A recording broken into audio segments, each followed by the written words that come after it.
ओम शांति।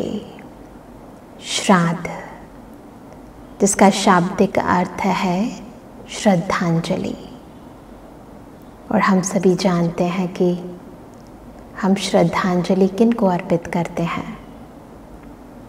वो जो कभी हमारे बीच थे, आज नहीं हैं, देह में नहीं हैं, परंतु दिलों में हैं, जिनके कारण हमारा आज है। वो ना होते, उनकी शिक्षाएं ना होती, उनकी प्रेरणाएं ना होती, उनके दिए गए संस्कार ना होते, तो हमारा वजूद अपूर्ण था। जिनको हम बहुत प्यार करते हैं और प्यार करते रहेंगे, तो ऐसी विशेष आत्माओं के प्रति अपने मन के उद्गार प्रकट करना, ये भारत देश की विशेष परंपरा है और हम सबका विशेष सौभाग्य है जो ऐसे देश में हमारा जन्म हुआ है, जहाँ पितरों के प्रति इतना विशेष सम्मान किया जाता है। इसी कारण यूँ तो प्रत्येक मास की अमावस्या उस पर श्राद्ध किया जा सकता है, परंतु विशेष तौर पर भाद्रपद मास की पूर्णमासी से लेकर अश्वनी मास की अमावस्या तक प्रतिवर्ष हम श्राद्ध मनाते हैं। और इन कुछ 15-16 दिनों में हम अपने पूर्वजों के प्रति श्रद्धा सुमन अर्पित करते हैं, तर्पण करते हैं, अर्पण करते हैं, पूजा करते हैं, विभिन्न विधि विधान करते हैं। जो कुछ उन्हें पसंद था, जो वो चाहते थे, जब हमारे सामने वो जीवित थे, उसी अनुसार हम सब कुछ करते हैं। उनको याद करते हैं, उनके प्रति सम्मान करते हैं, उन्हीं के नाम से दान पुण्य करते हैं, ताकि वो आज जहाँ भी हैं ना, क्योंकि आत्मा तो अजर है, अमर है, अविनाशी है। भले उस शरीर में वो आज नहीं है जिसमें हमने उन्हें अपना माता पिता दादा दादी वो समझा या माना, परंतु इसी दुनिया में किसी न किसी वेश में, किसी और देह में वो आज भी हैं। और क्योंकि ये श्राद्ध उस आत्मा के प्रति है, तो वो जहाँ भी हैं, जिस भी देह में है, जिन भी लोगों के बीच में है, हमारे मन के भाव, हमारी ये श्रद्धा भावना, हमारा ये सम्मान, हमारी ये पवित्र याद उन तक ज़रूर पहुंचती है। दुनिया में भी जब कोई व्यक्ति जीवित भी होता है और हमसे दूर चला जाता है, कई बार ऐसा होता है ना, हम उनको याद करते हैं, हमारे बीच नहीं है, बाहर किसी और कंट्री में है, और तुरंत उनका फ़ोन आ जाता है और हम क्या कहते हैं, अभी आपको याद ही तो कर रहे थे। तो ये कौन सा कनेक्शन है? कई बार हम इसको टेलीपैथी कह देते हैं। ये मन का मन से कनेक्शन है, आत्मा का आत्मा से कनेक्शन है। तो भले जब कंट्री चेंज हो जाती है, तो जब कनेक्शन जुट सकता है, तो उस मनुष्य आत्मा ने आज दूसरा चोला धारण कर लिया है, परंतु क्योंकि मन मिला हुआ है, तो यहाँ जितना आप उनके प्रति सम्मानजनक भाव उत्पन्न करेंगे, उतनी ही भावना, उतना ही प्यार वो वहाँ रिसीव करेगी आत्मा, उसे अंदर से खुशी होगी। तो इन श्राद्ध के कुछ दिनों में हम अपने मन के इन्हीं उद्गारों को प्रकट करते हैं, उनको याद करते हैं। न केवल उनको, परंतु यदि हम सच में अपने आप को ईश्वर की संतान मानते हैं, तो संपूर्ण संसार की प्रत्येक मनुष्य आत्मा का दायित्व इस वसुधैव कुटुंब की भावना को अपने मन में धारण करते हुए हमारे मन में हर एक आत्मा के प्रति ये भाव रहता है कि वो जहाँ भी है ना, जो भी कर्म कर रही है वो सुखी रहे, शांत रहे। तो न केवल वो जिन्हें हम जानते हैं, परंतु वो आत्माएं भी जिन्हें भले हम नहीं जानते, जो अतृप्त हैं।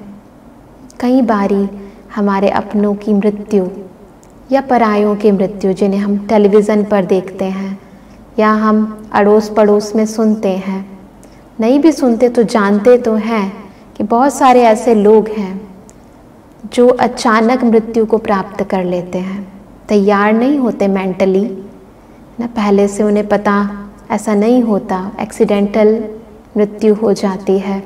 कई लोग सुसाइड अटेम्प्ट कर लेते हैं।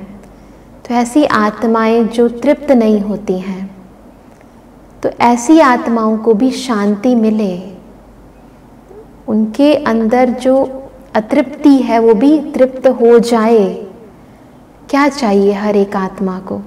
शांति ही तो चाहिए, सुख ही तो चाहिए, प्रेम ही तो चाहिए। तो जब सच्चे दिल से हम उन आत्माओं के प्रति ना ये सोचते हैं कि वो आत्माएं शांत रहें, वो भी सुखी हों, उनको भी प्रेम मिले ना, उनकी भी आगे आने वाली जो जर्नी है, क्योंकि प्रत्येक मनुष्य आत्मा एक यात्री की तरह ही तो है, एक स्थान से दूसरे स्थान पर जन्म पुनर्जन्म की साइकिल में आती रहती है। तो अपनी आने वाली जर्नी बहुत ही सुचारू रूप से, सुखद रूप से करें।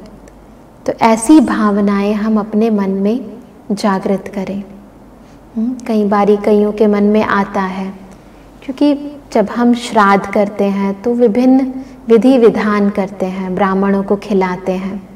तो कई लोग पूछते हैं कि यदि हमारे घर की स्थिति ऐसी नहीं है कि हम इतने लोगों को खिला सकें, है ना, होता है, हर एक की अपनी अपनी फाइनेंशियल कंडीशन होती है, तो क्या हमारा श्राद्ध नहीं पहुंचेगा? परंतु फिर वही बात आती है, क्योंकि श्राद्ध का अर्थ मतलब तो वही है ना, श्रद्धा भावना ना। श्राद्ध अर्थात श्रद्धांजलि, और श्रद्धांजलि तो मन से की जाती है, धन से नहीं की जाती है। हम ऊपर से करें परंतु अंदर में अपने कारोबार में बिजी रहें, तो वो भावनाएं चाहे आपकी कितनी भी महंगी हो, कितना भी आप किसी को खिलाओ पिलाओ, वो नहीं पहुंचती। परंतु मन के उद्गार, जितना अंदर सच्चाई है, सफाई है, उनके प्रति शुभ भावनाएं हैं, यदि आप धन से कुछ नहीं भी कर पाते हो, परंतु वो ज़रूर पहुंचती है, क्योंकि मनुष्य आत्मा को आप ये भावनाएं पहुंचा रहे हो। आत्मा जो कि देह से अलग है ना, जो भावनाएं कैच करती है, जो धन कैच नहीं करती, जो स्थूल पदार्थ कैच नहीं करती, है ना। हम लोग तर्पण करते हैं, अर्पण करते हैं, वो करना है, ऐसा नहीं, हम मना नहीं करते हैं, परंतु उनके पीछे जो भावनाएं हैं उनको समझकर फिर करना है ना। हम पवित्र ब्राह्मणों को क्यों खिलाते हैं? क्योंकि हम समझते हैं पवित्र आत्मा के मन की भावनाएं उन तक ज़रूर पहुंच जाती हैं। हमारे मन में भले व्यर्थ संकल्प हों, परंतु जब हम ब्राह्मणों को खिलाते हैं तो वो जब मंत्रोच्चारण करते हैं, विधि विधान कराते हैं, तो उस विधि से सिद्धि ज़रूर मिलती है ना। वैसे भी हम देखते हैं कि हिंदू कल्चर है कि जब भी हम कोई अच्छा कार्य प्रारंभ करते हैं, क्योंकि हम देखते हैं कि श्राद्ध जब खत्म होते हैं तो उसके उपरांत क्या आते हैं? नवरात्रे आते हैं ना, नवरात्रे।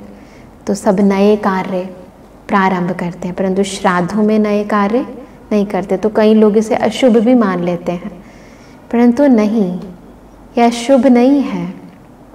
क्यों अशुभ नहीं है? क्योंकि ये तो आधार है, नींव है। जब तक नींव मजबूत नहीं होती तब तक बिल्डिंग बनना स्टार्ट नहीं होती है। ऐसे ही जैसे हम कोई भी शुभ कार्य करना प्रारंभ करते हैं तो उससे पहले हम पूजा अर्चना करते हैं, तो उसके दौरान हम क्या करते हैं, देवी देवताओं की पूजा करते हैं ना।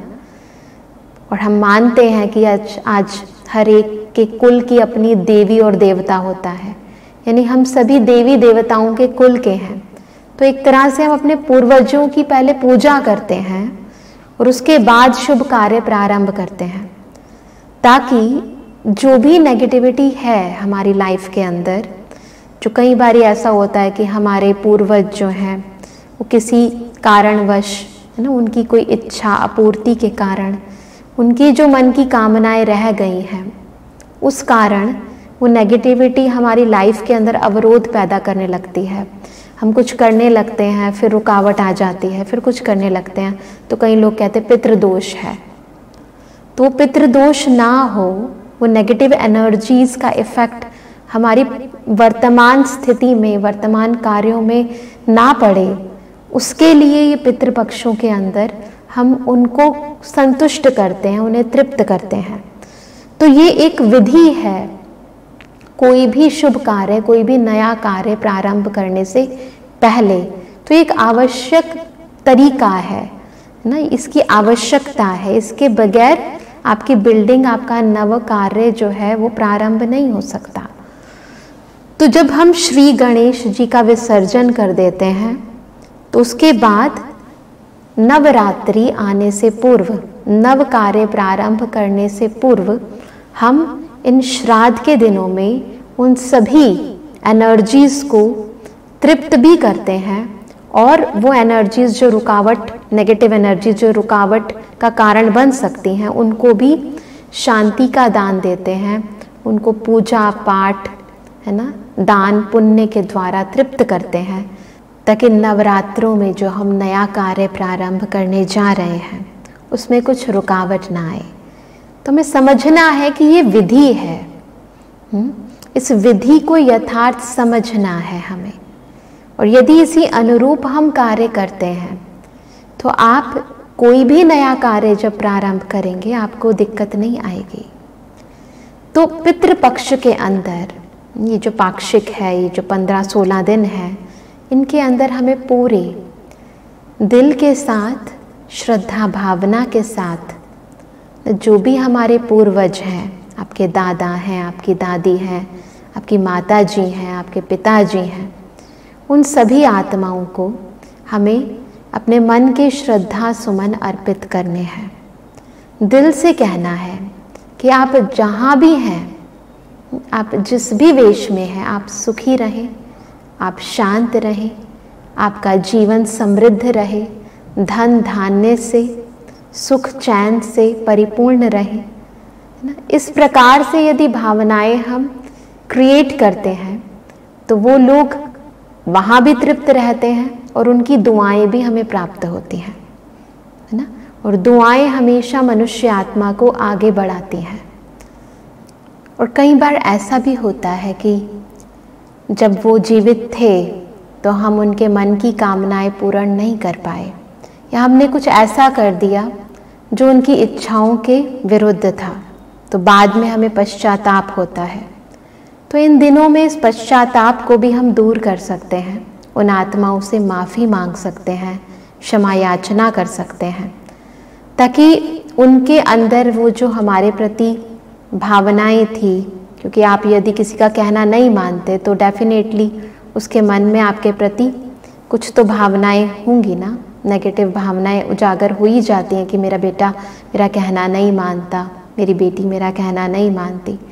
तो उनसे क्षमा याचना करना बहुत ज़रूरी है। तो आप अपने पश्चाताप को भी इन दिनों में दूर कर सकते हो, है ना।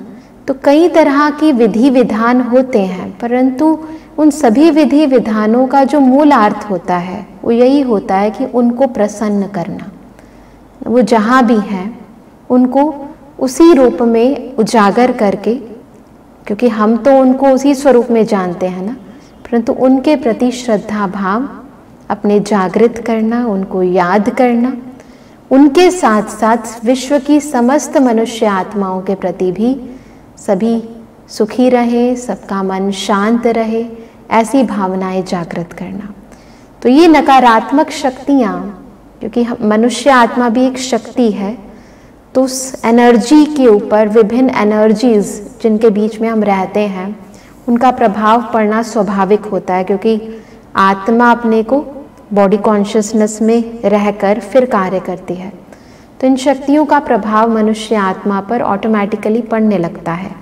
परंतु जब हम अपने मन से ये पॉजिटिव वाइब्रेशंस क्रिएट करते हैं हर एक के प्रति, हर एक मनुष्य आत्मा के प्रति, तो ऑटोमेटिकली उस नेगेटिविटी का प्रभाव आपके ऊपर नहीं पड़ता है। इसलिए हम सभी को विशेष तौर पर इन दिनों पर, परंतु वैसे देखा जाए तो हर रोज़ कुछ समय निकालकर ज़रूर प्रत्येक मनुष्य आत्मा के प्रति ये मनसा सेवा ज़रूर करनी चाहिए। तो अभी हम कुछ पलों के लिए, आप सभी के भी होंगे पितृ, है ना, सभी के होते हैं, माता पिता, दादा दादी, नाना नानी, है ना, और भी कोई रिश्तेदार हों उनको भी इमर्ज करें, और संपूर्ण विश्व की समस्त आत्माओं के प्रति भी हम कुछ पलों के लिए ये पॉजिटिव वाइब्रेशंस क्रिएट करेंगे, उनको श्रद्धा सुमन अर्पित करेंगे, उनके प्रति शुभ भावनाएं और शुभकामनाएं रखेंगे। तो सभी कुछ पलों के लिए एकदम मन को शांत करें। देह को हल्का छोड़ें, बिल्कुल हल्का।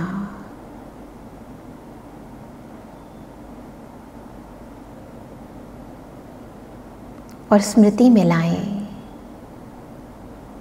अपने उन पितरों को, उन विशेष आत्माओं को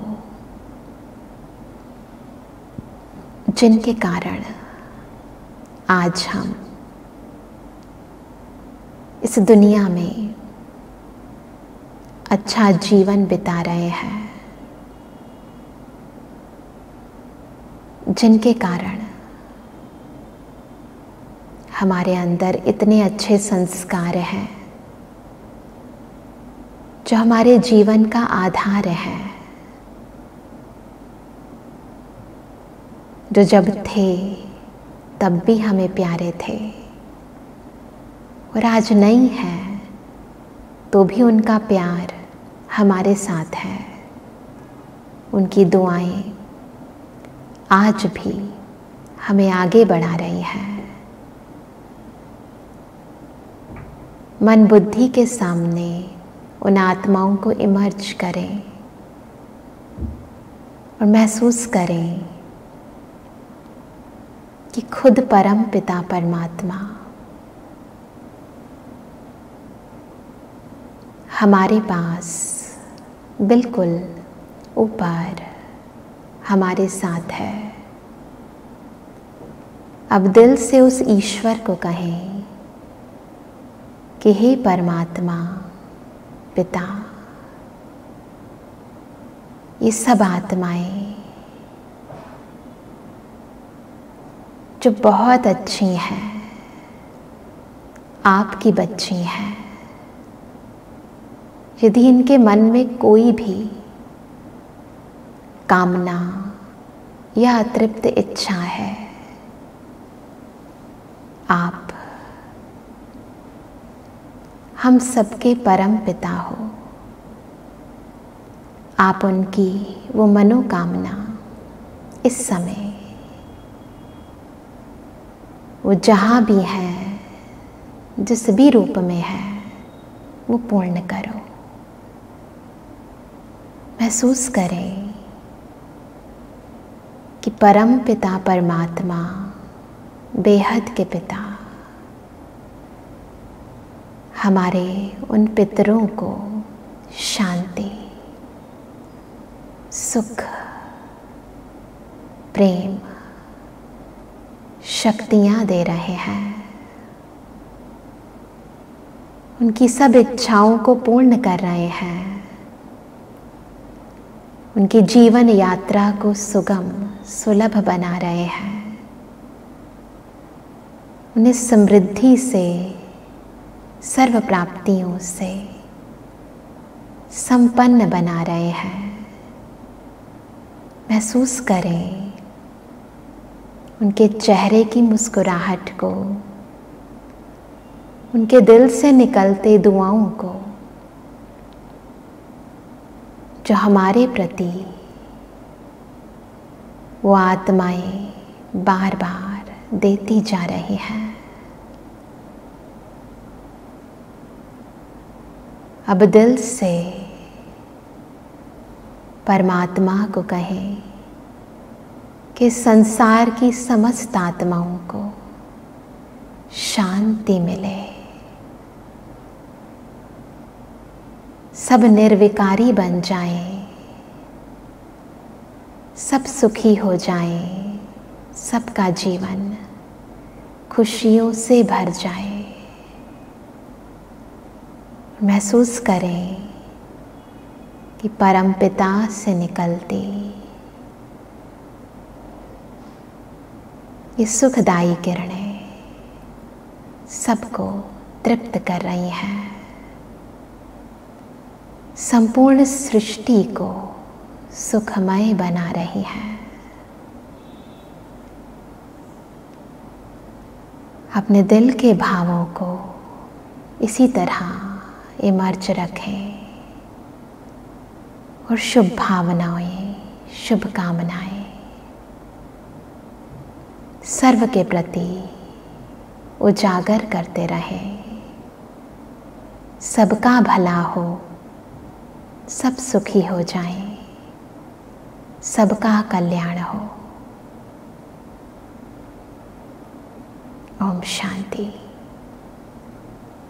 तो इस बारी श्राद्ध के इन दिनों में और वैसे भी सबके प्रति इस श्रद्धा भावना को उजागर करें और सच्चे दिल से, सही रीति से श्राद्ध के इन दिनों को सफल करें और सबसे दुआएं लें। यही हमारी शुभ भावना है। ओम शांति।